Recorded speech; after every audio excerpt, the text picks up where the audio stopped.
Hi. Hi, everyone, and welcome in this new live. Today, my guest is Marina. Marina is a lovely career coach and talent profiler. So, she's very expert in her field. She's gonna help you in the case you're gonna have, you want to change career, and this is why, and this is the reason why I call her. She met so many professional people, and Marina and I, we are sharing the same idea. Many times in the workplace, we have a problem with communication. Is it correct? Yes, and it's not confined only to the workplaces. It's just the workplace where it's most easy probably to see because we spend so much time during our days and we can see the results of miscommunication pretty quickly and results can go wrong really badly as well. So I think that's the reason why we're passionate about this topic so much, especially for LinkedIn. It's very relevant. But I would say that in general in our life, it's very important to pay attention to our communication, how we perceive other people, how do we communicate ourselves. So I think today's session is going to be very useful for people on many levels. So I'm very excited to be here with you today. I was looking forward to this talk. Hello, welcome. So yeah, I mean, it's very interesting because I have worked mainly in the construction field. I have also a few experiences, for instance, in photography and other industries. But my main ones is construction. But you have experience everywhere. And when we are gonna say something like these patterns happens everywhere in it doesn't matter if we were talking about UK, Italy, Denmark, Holland, like Netherlands. It happens everywhere because we are all human. We all works in the same ways. Our biases are always the same, correct? Yes, And yes. so we think like this lesson is gonna be applicable for so many people. I have done some slides just for, have some kind of bullets point that we need to touch point during this talk. And today's call is titled "Why Teams Still Misunderstand Each Other Even Though They Are Speaking the Same Language." So, for instance, here in this live, we are all speaking English, but it's very curious how. I think it's maybe the difference between listening and hearing. So we are using the same word, but we don't know why. The other side of the communicator just understand a different meaning. So Marina is here for explaining this condition because last time when I was talking with her, she explained it like perfectly fine. I was like, I love it. We need to do a live together. Sorry. Yeah, so I think this topic is very dear to me personally because I was always curious about this topic on a personal level since I was a small kid.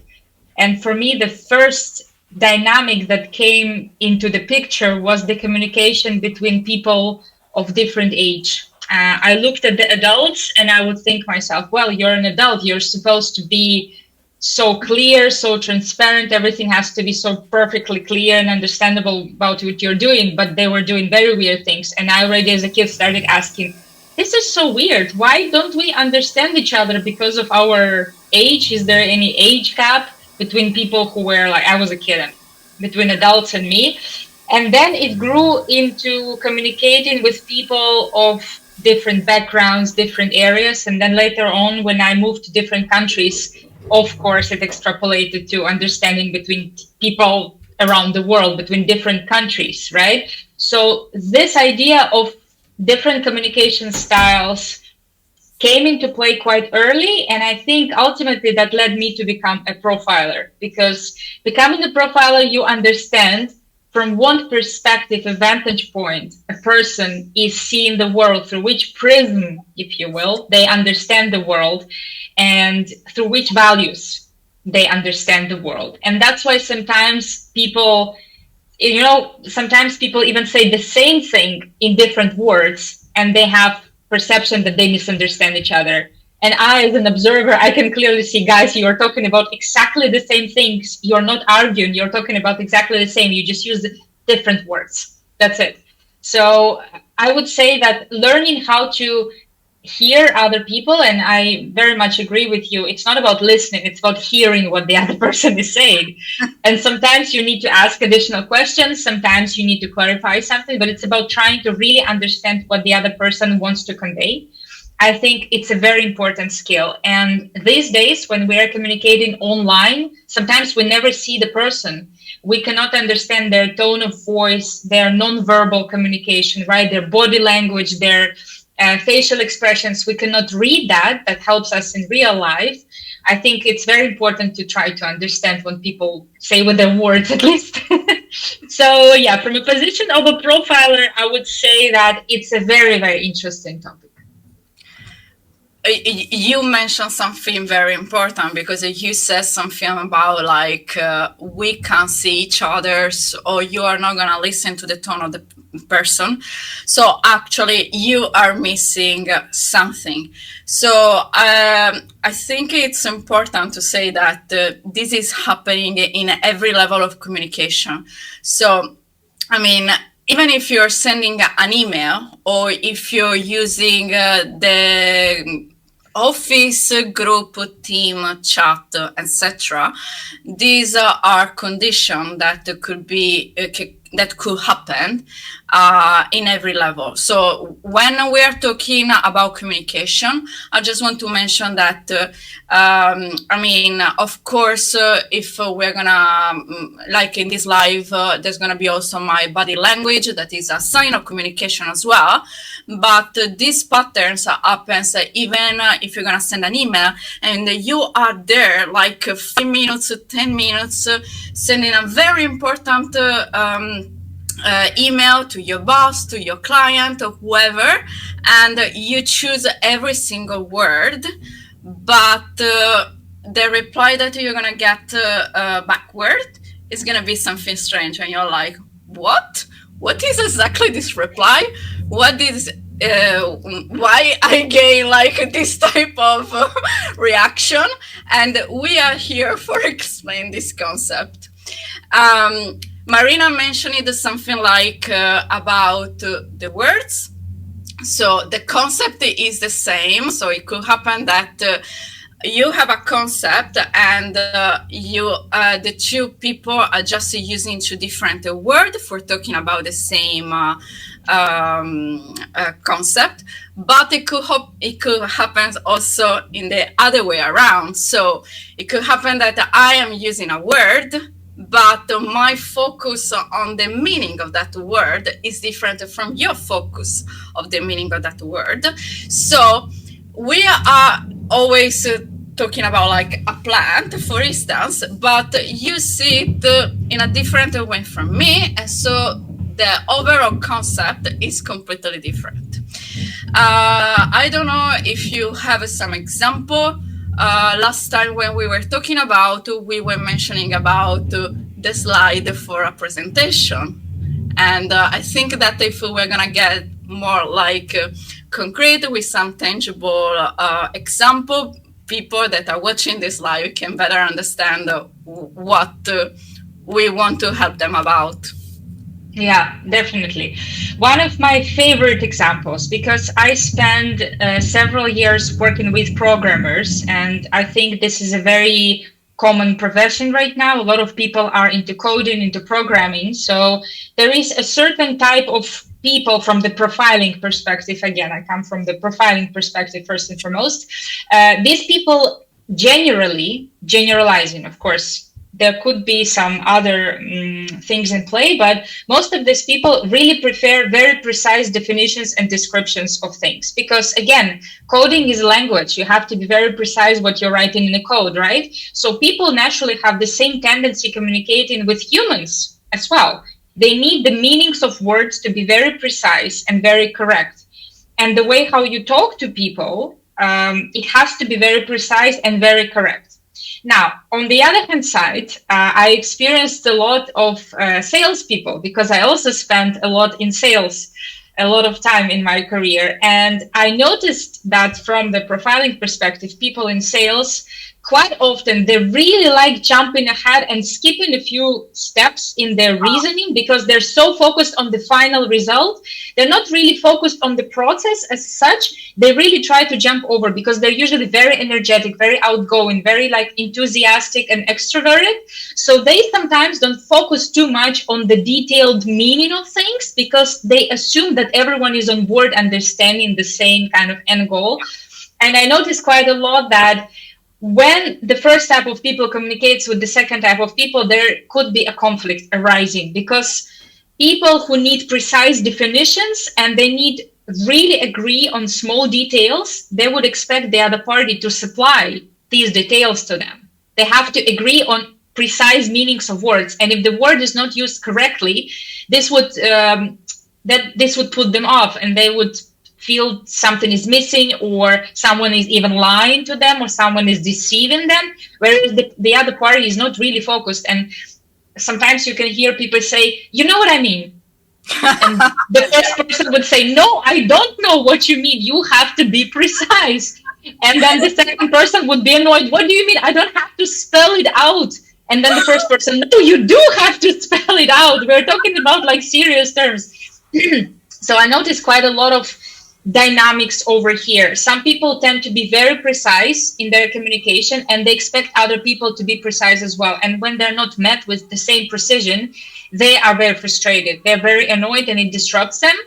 And on the contrary, the second type of people, they want things to be fast, efficient. They don't like spending extra time on clarifying things. So they would be very annoyed if someone tries to stall them and take away their time by putting things in precise boxes. So we can see like this first dimension, let's say deliberate, slow, methodical people and fast oriented towards result people. So that could be the first dynamic of miscommunication. Another one, I think that's something that is very common and probably known to different people, is that sometimes teams in a company are effectively silos, right? With their own goals, targets, objectives. And if they do not take goals, targets, objectives of the other teams in their, let's say, understanding into the picture, they try all reach different goals. So in the first situation, we have sort of alignment within the project, but people speak in different languages, so to say, even though it's the same English, as we say. They kind of have a little bit different way of talking. So they're aligned, but they are not really walking hand in hand. In the second scenario, people are even going different directions. Even though the general company moves in one direction, teams can go different ways, right? So these are the two examples that probably 99% of our audience have experienced at some time during their careers, but there could be many more of miscommunication options. Absolutely. Like I have one in mind, and in my mind, it's just like you are too technical. This is like so many times my comment, you are too technical. And just for explaining this, I'm just connecting to what you said. And I really believe that starting from 2025 and keep on going, communication is a skill, a soft skill, so it's not a hard skill anymore. You can't find actually a manual saying like, if you're gonna follow step 1, step 2, and step 3, you're gonna reach this result. So keep in mind that you need to practice and you need to develop a kind of own sensibility, but And this is why it's called soft skill instead of hard skill. Hard skills are all those skills that you put inside your CVs and somehow you have a manual that you need to study. So for instance, you're studying like a new software, and an example just like if you want, for instance, to use WordPress, Office Word, and you need to write like your report, you just need to click on the icon, do like a new project, put your mouse inside the blank page and start typing on your keyboards. This is an example of a hard skill. For soft skills is everything that somehow you need to develop, but you don't have any guide. You don't have a very specific guide. And communication is one of these soft skills, and you absolutely need to master it. There is no way. Like my mantra is many times I have faced that project are failing not because of lack of hard skills, but because of lack of communication and sensibility. So, like I always say, communication is 90% of your job, and delivery product is only 10%. Why? Because, for instance, in this case, in my own experience, I had been so many times in meetings with clients and stakeholders coming from different disciplines. So, for whoever doesn't know it, I am an architect, and I was working in a very high-level project. And I was working also as a team leader or as a manager. And many times I was in the meeting with a client, and the client was just asking something like, why you haven't delivered this milestone yet based on the timeline. And some of my colleagues was always starting with something like, oh, I couldn't because I didn't have received X from this person, etc., etc., etc. And the client called you, hurried you, because you are an expert. He's not able to be in your shoes. So many times during meetings, my colleagues were like talking for, I don't know, 10 minutes. And then the client was just like, at one point, stop. I'm not understanding. This is too technical. The point was just like, one side was just thinking inside its own word. So my suggestion here is every time you're trying to talk with someone else, especially if it's a team member of a different discipline, please try to talk like 6 years old. Try to ask questions, something like, do you understand this, or do you want me to explain it better? I don't know. Or do you want some examples? Just trying to make sure, just make the softest questions in a way like you're sure that you two are talking the same language. Even though it's always like English or whatever. No one is gonna get upset to try. If someone is gonna think something like, I know that some people come back to me saying something like, I don't want to ask like, did you get it? Is everything clear here? Anything like that, because I don't want that the other person is gonna feel like I'm saying you're stupid, you don't get it. No, of course you can't just say something like, is everything clear here? Or like, did you get it? Of course you can't just interrupt someone in this way, but you can just put an introduction before the question and just say something like, because this is my expertise, I just want to make sure that we are all aligned here. So forgive me if I might sound silly. In the case, we are just gonna skip on, but I just want to make sure that everyone here on the team are just speaking the same language. So I'm gonna ask, do you get what I'm saying here? Do you have any question? anything like that. If you make an introduction, say something like, I just want to make sure that my mindset is aligned with yours, no one is going to get upset. Is it correct? Yeah. Yeah, I do have even my own small like a strategy that I always use, especially with new people to me, the people that I'm not aware what is their style of communication, what is the prism through which they look at me. Some people value results, some people value accuracy, some people value harmony within the team. So these people actually would never really disrupt and never try to argue because they are really concerned with making sure that everyone is in peace. So there are many different goals that people have, but I usually come first of all with transparency. I think this word is used a lot as a verbalage, like we throw this word around quite a lot, but we don't really use transparency as a tool. And I think that we can all benefit quite a lot if we actually start doing that strategically. So how do you use transparency? You call it out in the meeting in front of other people, saying, welcome everyone. It's really nice to see all of you here. Now, I understand that some of us are new to the project or we don't know each other really well. You are a new client. Let's get to know each other. And in order for us to meet each other in the most efficient way, let me try to be as transparent as I possibly can. But let's make sure that we are aligned every step of the way. So every time I use a word, I would try to reiterate to make sure that we all speak about the same thing. And if at any point anyone here feels that we are deviating or something does not sound aligned, please stop me immediately and we will clarify it on the spot.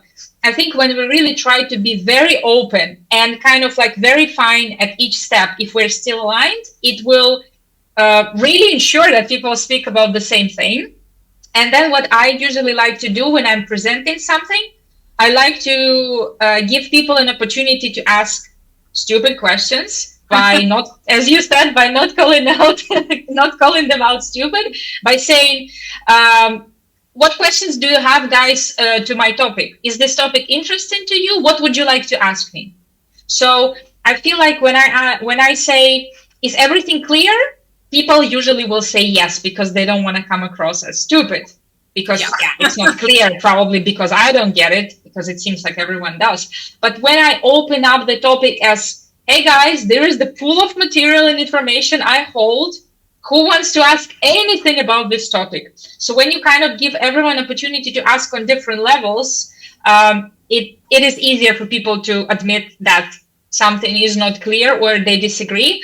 And specifically about disagreement, I also really like asking very openly, again, in the spirit of transparency. Does anyone here feels that it's not the best way, or we are not aligned, or you think there could be a better way? Right now is the time to address anything like this. Here, of course, I understand that sometimes meetings are strategic, so not everyone is basically welcome to share their opinion just because there are as many opinions as there are people, and that will be, in the end, a decision maker. So that person will take a decision after all. So they might not be interested to listen to everyone, to just save the time. But if you want to phrase it again transparently, like, now is the time to align, guys. Please, let's do that. And the experience shows that 5-10 minutes maximum, and it's all done. Everyone speaks the same language. The interesting question I have for you about your experience, because we all know that alignment meetings are useful. They help a lot, but sometimes people feel like there are too many alignment meetings and not enough time to actually do the work because we're constantly checking everything, aligning, talking, discussing, disagreeing, all of that. So in your experience, what would be the sort of like golden balance between constantly aligning and making sure everyone is on board and actually like doing the work? Oh, okay, this is a very tricky question. It is a tough one, right? Yeah. First of all, let's say, let's try to put a bullet point and say that you can have a misalignment in communication because the role that have a different focus, or because like the personality of the person. So this is something to consider. In terms of meeting, one strategy that I want to use, that usually I use if someone is shy and I'm not sure if it's gonna speak out during a meeting, is just try doing some strategic questions in a way like it has to answer. So, for instance, if I need to build this wall and I have here my window and I need to talk with a structural engineer, I just say something like, okay, I create the wall and then I'm gonna take a hammer and I'm gonna open the hole for the windows and then I'm gonna put the windows open and then in that moment I'm just gonna ask a direct question, something like, is this A good idea. works for you as well as a structural engineer, or do you need something different? And this is something like instead of asking open questions and waiting them for answer me, I just use this other technique as well. Depends. Usually I use this one if someone is shy. In terms of meetings, as we have said before, communication is not only about oral communication, so verbal speaking, etc. Could be also communication by email. Based on my own experience, after COVID, the number of meetings rises so much. It's completely insane with team chats, etc. I can't stop. Many times, like I haven't finished a call with someone and I am receiving like private messages. Oh, I can see like you are in a call. Please call me as soon as you finished, or anything like that. Oh God. And many times I'm just like, can you type me here on the chat the question that you have for me, please? I feel like that back in the days, there were more emails. So, for instance, like an email had 50 replies, but it was working better for some time of topics. I feel like today people get are abusing about meetings, like video calls or anything like that. I feel like we need to find a little balance again with whatever is written. So in my case, I'm a very big fan of email because I can use them also legally speaking, because sometimes it's my project. I'm dealing also with lawyers and something like that, because there are penalties in the contract if you're gonna go over the timeline and things like that. So I am a very big fan of emails. Also because in the emails I can include more people.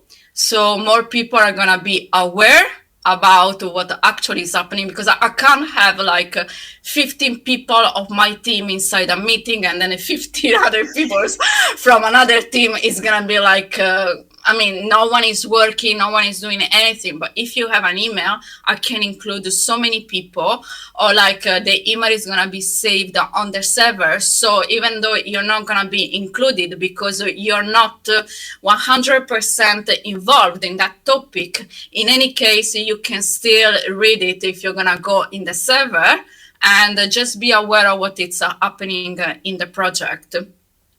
And at the same time, like the email is a notification. So once I have read in a book, I don't remember which book was it, but I have read that every time you are focused on something at work, or even in your personal life, but we're talking about work, so let's talk about work.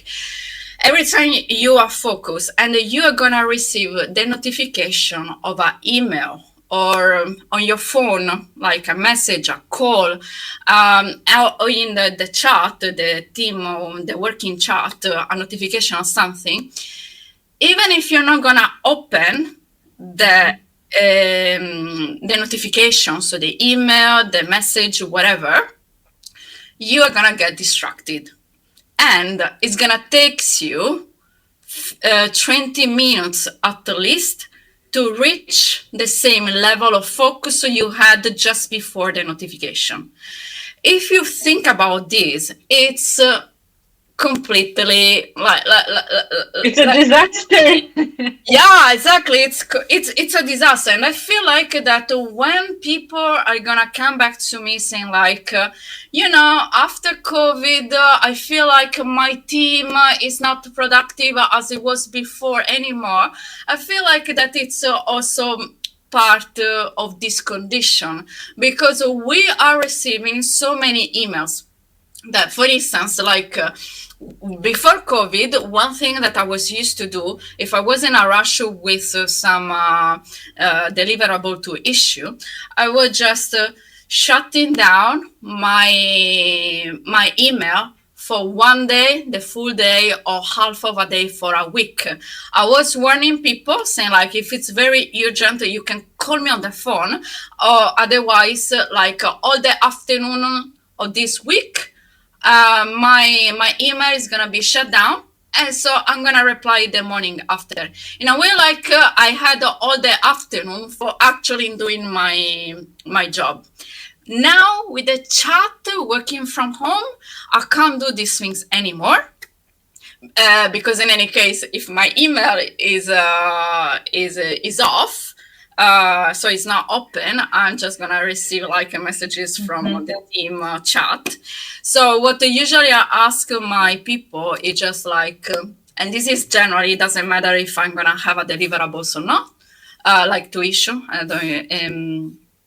What I ask is just like, if you have one question for me, please write in. If it's not if it's urgent, you call me straightforward. I don't care. If it's not a huge urgent, please write it down on a piece of paper. Wait 1 hour and see if you can collect more questions. Because what was happening was just like, they were calling me for one question, and I was solving the big mystery. And then we were hanging up the call, and 5 minutes after, they will call me again, because they, with my call, they move like a slightly step forward. But then A new question? they were in another position, and they haven't thought about, okay, what's here? And so, okay, I have a problem. I'm gonna call Stefania again, and so they would call me a second time, and we were solving the next issue, and then we were hanging up, and again there was a third call. So I was asking like, could you please try first of all to solve it by yourself, and in any case, you're gonna realize that you're gonna have maybe 3 questions for me instead of 1. So you're gonna like defocus me only once, like 1 hour after, instead of keep breaking my focus. Disrupting, yeah. Yeah, because otherwise for me it was completely impossible to do it. I mean, to keep working. This is like a very big challenge for me, because with notification, I get the focus very frequently. Yeah, I have the same feeling. First, when I started using Slack at work, I remember I was so excited. It was so awesome because now you can chat with your colleagues, online. It was so exciting. You can use like the emojis, the memes. It was incredible. I was in love with it.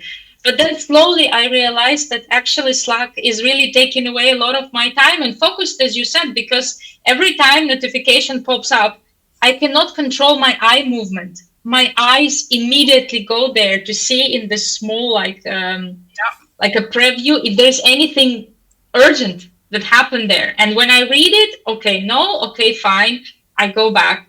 I realized that it's really disruptive for me, so I switched off the notifications of the like a small preview window. I switched it off, but then I could still hear the sound of the message. Okay, I was like, okay, this is still disrupting to me. So I switched everything off. And then there was still like, they added a new function when your chat, like your icon on the bottom, the square icon would start flashing with like red or orange light. I'm like, oh my God, it's still distracting me. Okay, I switched that off as well. And I realized that after I switched everything off, I still have the fear of missing something. Even if nothing lights up and I work for 20 minutes, I have a feeling that something might have been already there that I don't know of and I cannot respond. So I realized that sometimes working from home for me, it's actually very stressful because I feel the pressure of constantly being online.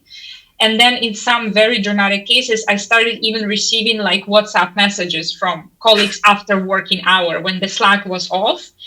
Every time they asked me to put Slack on my personal phone, I would disagree with that and I would say that this is not like healthy for me, because then constantly 24/7 I'm receiving messages and reading, and most of the time people are texting just some fun stuff in a group chat, after work hours. It's not very common that people, at least in Europe, that people keep talking about the work stuff after work if it's not something super big and urgent. But then still, yeah, it's very disruptive, I feel. So I think this whole, as you said, post-corona time, it is very stressful for us. And this mean that meeting could have been in email, it's becoming more and more relevant. That, yeah, people, let's try to summarize everything once, write it down, include all the colleagues that need to know, and send it in the email. Because I feel in the email, it's also a common etiquette that you can reply within several hours up to several days depending on what type of email you receive, whereas on Slack or in any other like Teams or any other group chat, it has to be within half an hour, maximum 1 hour, because it's an instant communication, right? So people feel the pressure that I have to reply all the time. And I even was experiencing people going through the interview with the candidate, and they would like distract themselves to type something in a chat. And I understand that they don't do this because they are a mean person or they are disrespectful. It's because it's a habit. It's a habit of instantly replying to instant messages, right? So yeah, that's another hurdle that we have to now fight with, basically, when we talk about communication. And your number one tip, if you were to share with this sort of always online communication, trying to be fast and agile and quick and trying to respond immediately, what would be your number one tip to help people? Yeah, so as my number one tip is just like wait 1 hour before calling me if it's not urgent. Because for instance, even if you're gonna switch off your notification, if something is urgent, I'm not seeing it. Or in any case, even if I'm gonna switch off the preview of the message, for me it was even worse because if I was switching off everything, in any case, people were calling me because I was not typing the message immediately. So was not working. So I feel like, again, it's a communication issue. So in a moment where I am transparent, to using your word, and I'm gonna say something like, I need focus for working, like I'm doing like calculations, I'm checking like numbers, etc. I need to have the big picture in front of me and I need to focus. So I mean, if please try to respect also me. I'm gonna be available, but try to collect something.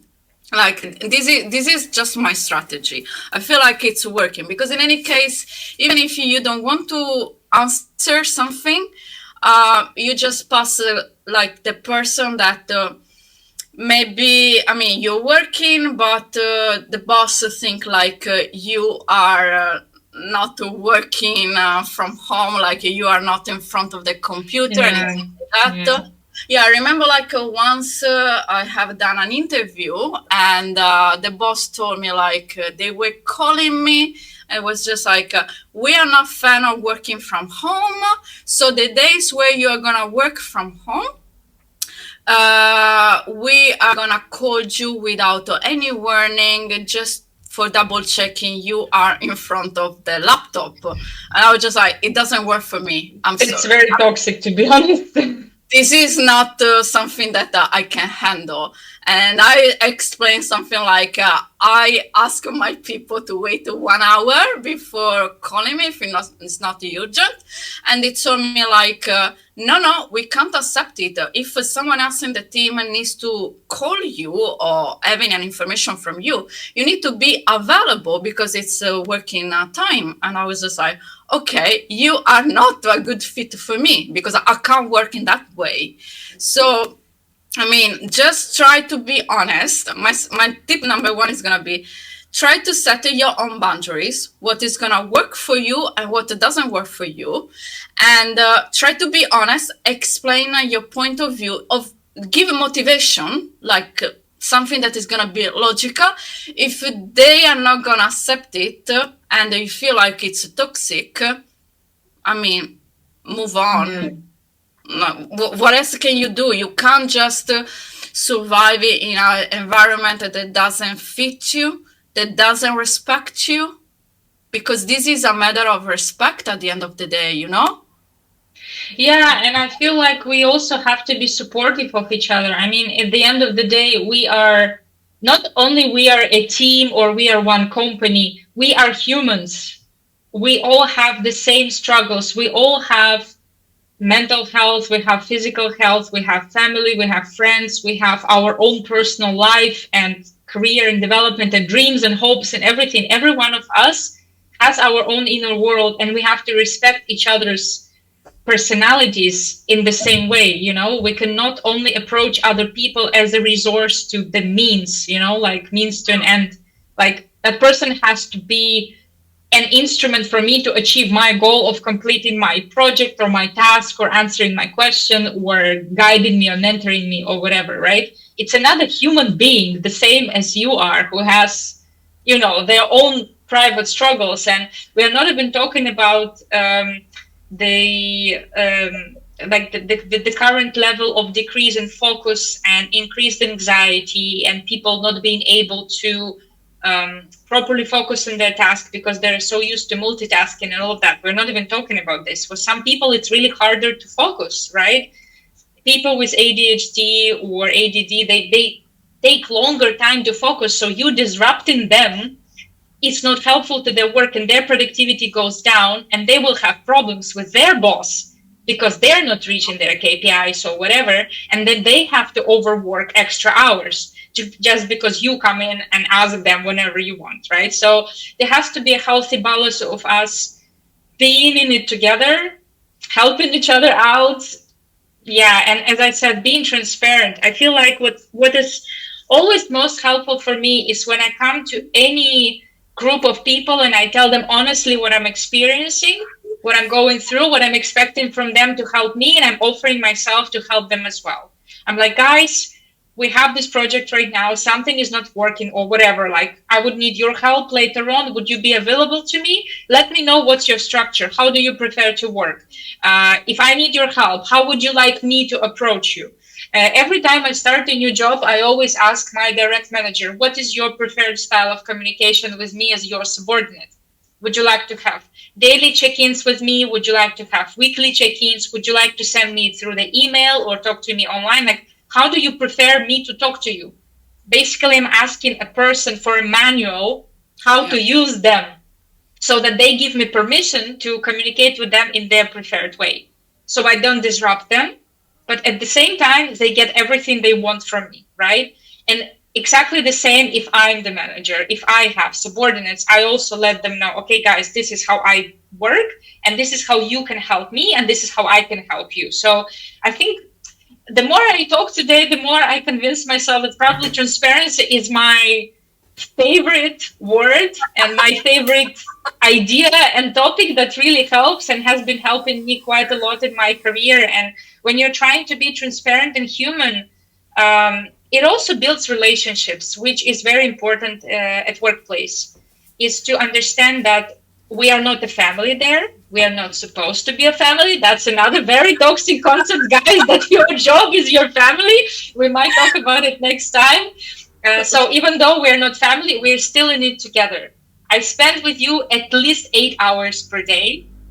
And I want, yeah, sometimes more. I want it to be nice. I want it to be pleasant. I want everyone to enjoy their time. And I want everyone to grow and feel that they like their life, like being here. So I feel it's really important for us to remember that businesses exist for humans, not humans exist for businesses. Business is an artificial construct. Business is not a live entity, but humans are. So I think we should put humans first, ourselves and others on the forefront before the business. Yeah, my way just saying business are made by people. And with people, I mean your team, the external stakeholders, because in any case you can just have a product, a final product. I mean, today only dealing with someone else. I mean, it's gonna be another, I don't know, a web designer, or it's gonna be. I mean, there are so many knowledge around that you can't cover all of them. So you're gonna always have some kind of external stakeholders. So business are made by people. External stakeholders, because I don't want to say internal. Internal, I say your team, and then your client. If you don't have the people, there is no machine that needs your product, so no one is actually gonna pay you. And all of those things like profit management, etc., those are tools for making it work, but they are not the essence. The essence is you are the boss. You have made your business, but your business keeps made by people. So you need to protect the relationship with your people. It doesn't mean that all of the people are gonna be a good fit for your vision and your mission. And at the same time, it works also on the other way around. So it doesn't mean that all of the companies are gonna be a good fit for you, your lifestyle, your person, and your values. You always need to find a match. You have said something interesting, we are not a family. And this is something that it's very abusing now, because, a company that says we are a family. Yeah. I mean, that's popular these days too. But as you said, we are spending so many hours inside the office or work place, work time, whatever. So I don't have the word yet. Maybe it's gonna be work, even though work today has a negative acception as a word. But we need to find a new word for family that is gonna describe the work relationships, because I mean I want that. I know that it's possible. I have a word for you, I think. At least a candidate, a potential. So I would say a community. We are a community at work. Community means that we are in it together. We are building this relationship together, but still community is a very wide term. And the family is still above the community. Family is still very close, tightly knit circle of people that are very important in your life and that you have to put first, I believe. Then comes your community. Then also your friends. So I would say that work is closer to a community than to a family, because I still put family first, above the community as well. At least in this kind of very, very dualistic sort of description, I would say. No, So that would be my offer. I like it. To be honest, I like it because the idea of a community, just like we are all separated, but we love each other and we work for the same goal. Like if I'm gonna Yes, exactly. like back in the days, a village, a little town was just like a core community. So Yeah. yeah, I mean, it can make sense because in any case, we need to find a way for creating a sort of love inside the work.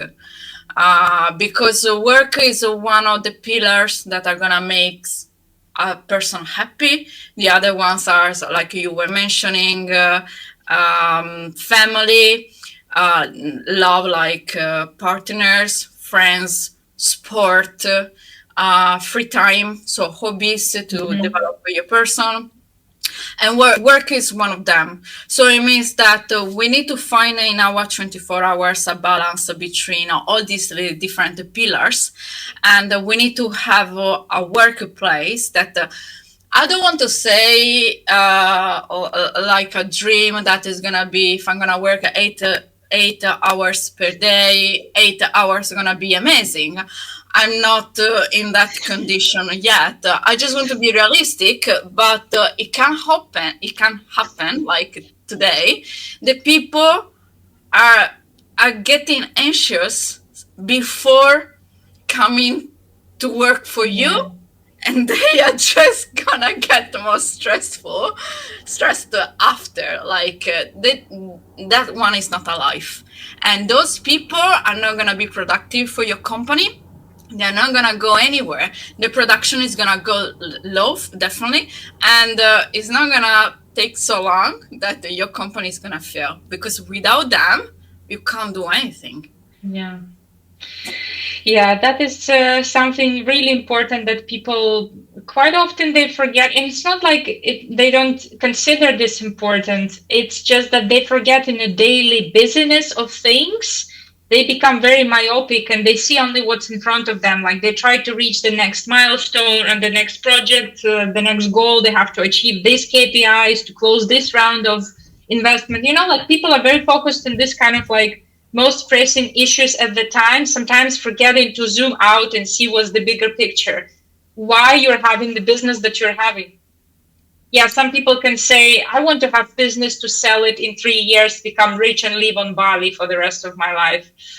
That's okay. That's still a thing. But what kind of business do you want to build? Do you want to build a legacy? Do you want to build something that has bigger value, that delivers something important, that solves a big problem in the world, that kind of closes some gap somewhere, right?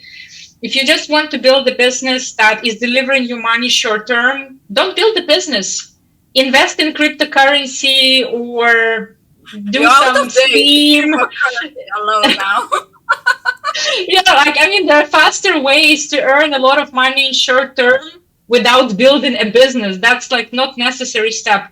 If you're already building a business, building a company, it means that you want to create a community of people that are serving the same goal, that are like they are serving to a solution to some problem, which means that you are building relationships within the company.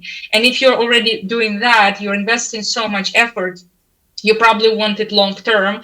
And that means that communication has to work, because community without a good communication, because not, as you said, it will not sustain itself for long enough period of time, and the company will be destroyed eventually. So how can you build effective communication? As you said, trial and error, just doing it openly, transparently, hopefully, with good attitude and mm, with the desire to listen to people, to hear them, to give them what they need, to help them realize their goals and dreams, right? Just humanity. I mean, that's the word that comes to me. Like, we are part of humanity, we are all in it together. So that being human, basically, even at work, not only a professional, right, with a career, but being a human towards other people, I think that's what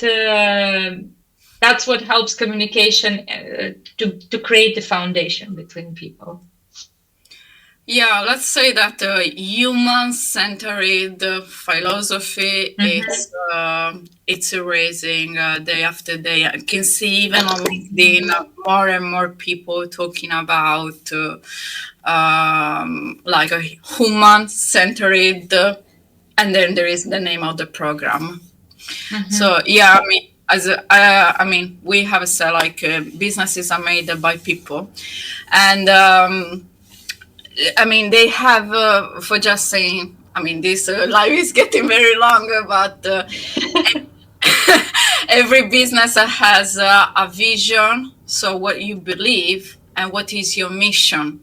So, if actually your mission is myself, I want to earn as much as possible in 3 years and sell my company and move to Bali. I'm not saying it's impossible, but I just go slightly against the market. So if you don't really believe in your product, why someone else needs to believe in you and Hmm. paying your product? Because at the end of the day, there are so many. I mean, we are full of stuff that we do not need. Yeah, So we are the competition. market. Yeah, the market is full of objects or product in general, like even courses. Like we all have some course in our email that we never open it because we don't have time, Yeah. and it says there. So it means like it wasn't a priority for us. So yeah, I mean, if you I mean, if your mission and vision it's selfish, I mean, you're not gonna be able to attract the other people. I mean, this is kind of my idea at the end of the day. Unless you want to attract the same selfish, short-term focused people, Yeah, maybe you could do something with them. But then, in the end of the day, I still agree that your final result is not going to attract the market because the market always sees something that is not built long term, and the market itself will pluck out those businesses that are not viable because they were not built to last. That's it. I think that's as simple as that. So you can outsmart someone in short term, but in long term, the common, like the group collective intelligence will still outsmart individuals anyway. So what's the point? Yeah, I think as you said, that's my takeaway from today's conversation, and the conclusion that I will take away that I think human-centric approach is the new black. Basically, that's the new trend, and that is the trend that will continue later on because we have been through extensive productivity. We've been through productivity led by innovation, so the desire to achieve something new and amazing and impressive.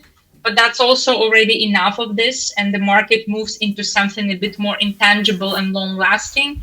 And what is there more long lasting than human happiness and fulfillment itself, right? So I think we have moved up the Maslow's hierarchy already towards somewhere quite the top in terms of the global development. Of course, regionally it can look different. But and to be honest, I strongly believe this is also our like weapon against the AI. The AI. So, for mm, instance, I always says if you are an employee, they use ChatGPT. So you go on ChatGPT and you just write a good prompt, and then you do copy and paste without putting anything of your humanity.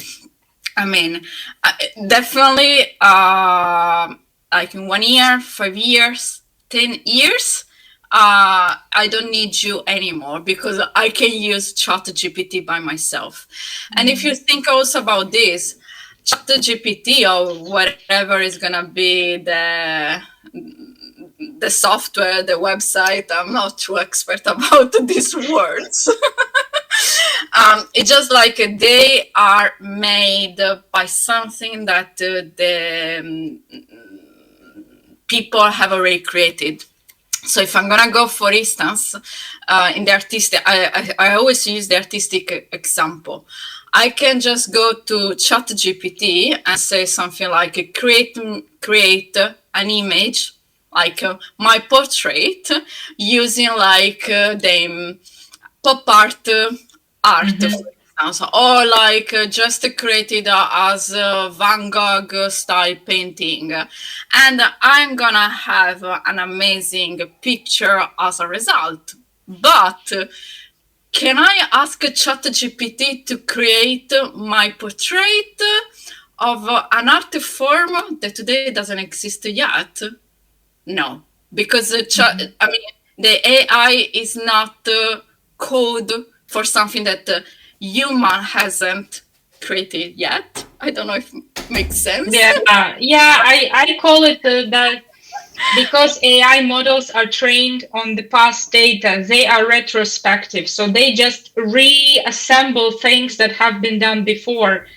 Can they, as a result, create something new by just recombining the old things? To an extent, yes. You can shuffle the letters of the alphabet in the infinite amount of ways, and you can create a text page and a whole book that has never been written before. But can you do the creative work with AI? That's a big question right now. And I'm also not an expert on AI. I'm just a user, just like many other people. So I have only my own experience. But I would say that I have not yet seen a creation of AI that was breathtakingly inspiring for me. Yet I have seen pictures and paintings made by people. I have listened to the music written by real composers that have taken my breath away and made me cry. So um, I do not know where it will all lead. No idea. We will see. But in the end of the day, we are still humans operated in a human world. And I still think that it's very worth developing human relationship before we develop relationship with AI and everything else. I am with you, like 100%. You know it. Like I am Great. build your relationships because I mean, even at work, I mean, I'm always saying something like, just think of your client relationship. Just, I mean, some people just think that the client is gonna sign the contract and they are safe. But the client, first of all, can decide to break down the contract before. I have been in a situation when the client had preferred to even pay the penalties instead of keep working with you. So think about that. And in any case, the contract has an end. So when the end is gonna come, the client doesn't come back to you anymore. And also, when it's gonna talk with their people, uh, the recommendation that is gonna do for you is gonna be very wrong. So you're not gonna take any of their friends. So I mean, you just need to build strong client relationships. Moreover, like I am used to risk management, and every project where I had been involved in, um, I wish to say like everything goes smooth and the plan very perfect, but you know, life gets in the way, so it never Yeah. happens. Like you know, I mean, it's like an unwritten rule, but everyone knows that before starting, you have a plan, but you're gonna be over budget, over time, and you're always gonna have some kind of risk or like something happened in the middle. And when this happen, actually, I mean, if you have a strong relationship with your client, and so you have a kind of prepare it, or like in any case, I mean, the relationship is strong, you can manage it. I always says a client relationship is not different from a romantic relationship. If you're married with your partner for 10 years and one day you just use the wrong words with your partner, you can get away with it because there is history, because the partner knows you, Mm-hmm. so he knows that maybe it was a bad day, whatever, but you can get away with it. If the same condition happens with a partner of a one night stand, I mean, they don't care. They're just like, okay, I don't want to deal with you anymore. I'm gonna find someone else. And this is exactly what is happening with clients or with your team members. So if you want to keep training a team member, an employee, and 1 year, 2 years after, losing that person because you haven't treated as a human, Mm-hmm. go Yeah. ahead, but you need to start from the beginning once again. And the same Yeah. client. If every time you need to pay for new leads and finding new clients, I mean, you are always on the same point. How can you step up? Everyone are talking about, I'm gonna help you in scaling your business. And this is amazing as idea. It's a dream, but if you're not gonna take care of the relationship inside your business, and every time you want to scale, actually you need to step down because you need to train your best man again, or you need to spend money for finding a new lead and then using energies and time for warming the lead up and converting into client. You're not here. You are always at this point, Yeah. you know? Yeah, yeah, definitely. I think client relationship in itself is a massive topic because it has so it is very simple in a nutshell because I totally agree with you. It's like a romantic partnership, and romantic partnership in essence, it's quite a simple concept. It's not an easy concept, but it's simple because in order to be romantically involved with someone is about being who you are and accepting them who they are and enjoying this. That's it. Be who you really are, allow them to be who they are and be together and have fun and have lovely time together. And with your business partner, what adds to the mix is that you also are trying to achieve a common goal. That's why you're together, right? And if you're long term for long term goals, then it turns into client relationship because then you're longer together in this. But in essence, it's kind of the same. Respect other people, treat them nicely, and deliver to them what they actually need. So help them solve their problems. Simple, but simple doesn't mean easy. And there are many things that come in a way. Not least of them is communication and miscommunication, as we said already from the beginning. So I think one of the like workshops that have to be organized in a company is not like sales training or what else is commonly organized. It's actually communication training, not even team building, because team building is good, but in essence it has different goal. So team building has different goal from communication training. And if anyone in the audience actually has questions and they want us to talk about it a bit more, maybe we can do that as well, because that's something very different. But yeah, I feel like communication training 101 at least has to be part of like every onboarding and at least like yearly training for the whole company. I don't know if you agree to this, but I'm convinced.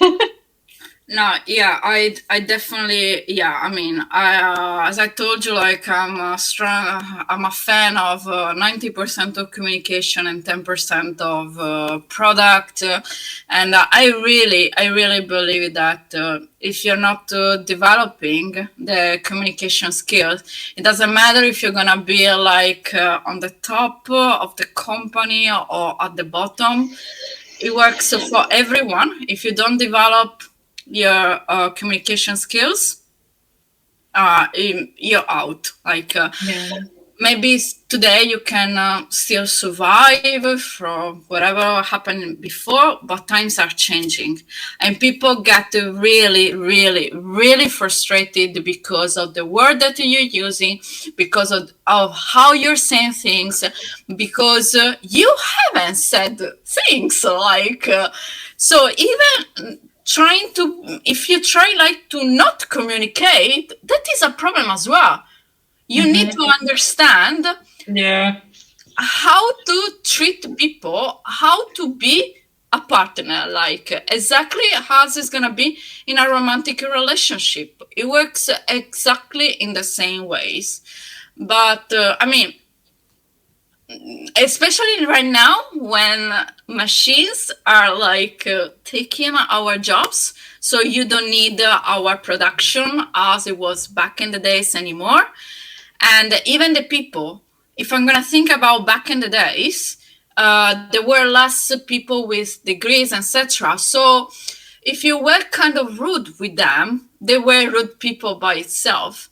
But if you comes to me, and I have studied, for instance, like project management, client management, team leading, and then I have all the rest of the background. And I am also a yoga teacher, so also there is like how to respect your person, because it doesn't, I mean, if one day he was able to do one asana, it doesn't mean like the day after is gonna have the same mindset for performing the same asana. So I mean, I have studied a way of communicating even in that way. You can't just comes to me and be rude like 50 years back, you know.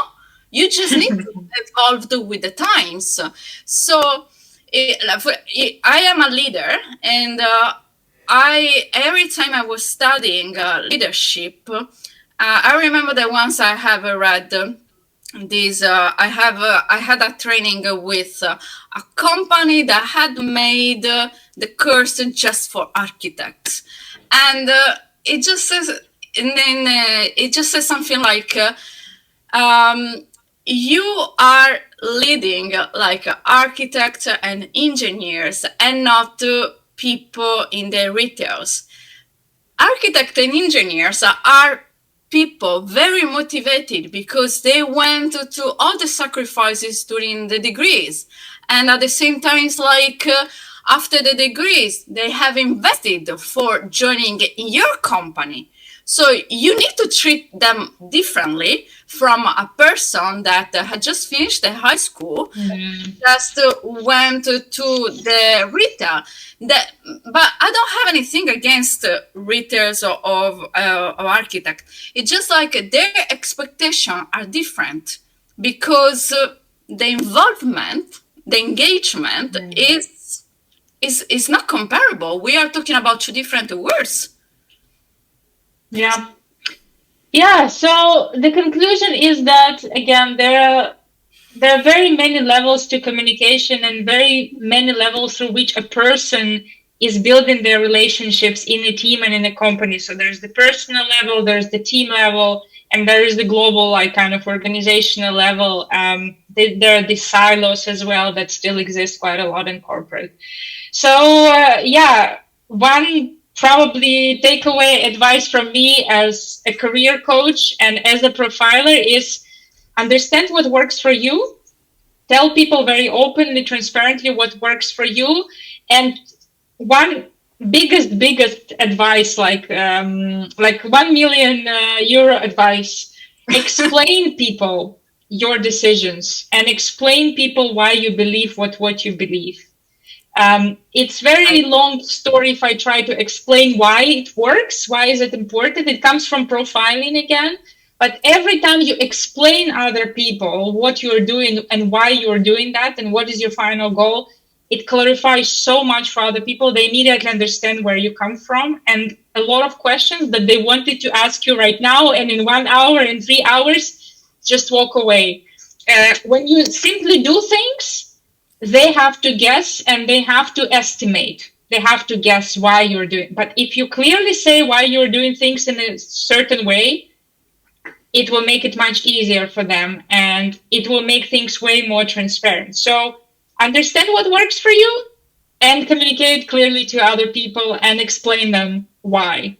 I think start with why, as said Simon Sinek. He said it in a slightly different context, but I think it applies here perfectly as well. So that would be my number one quick and short and sweet advice regarding this quite big and complex, after all, topic. Yeah, maybe we need a second live because Many more of them, because it's a lot, and I understand the frustration of people, because sometimes also, like, you listen to an advice to do things in a certain way, and you do that and it backfires and it works completely the opposite. For example, you are told you have to be very honest and direct. You go out to people, you're very honest. Guys, this project is shit, it's not working. Everyone is shocked. Everyone thinks you're rude, you're impolite, you crossed all the borders. And you're like, yeah, but I was told to be direct and like direct and open about things, right? So there is strategy and there is tactics. Strategy is to be open, is to be welcoming, is to be explanatory, and is to be willing to hear other people. That's the strategy. Now, tactics has to be a little bit more refined depending on the context, depending on, on like so many details. So, as you said, use your common sense, be open, don't be afraid to apologize if something did not work out, and say that you did not mean bad, it just was miscommunication, and that's fine.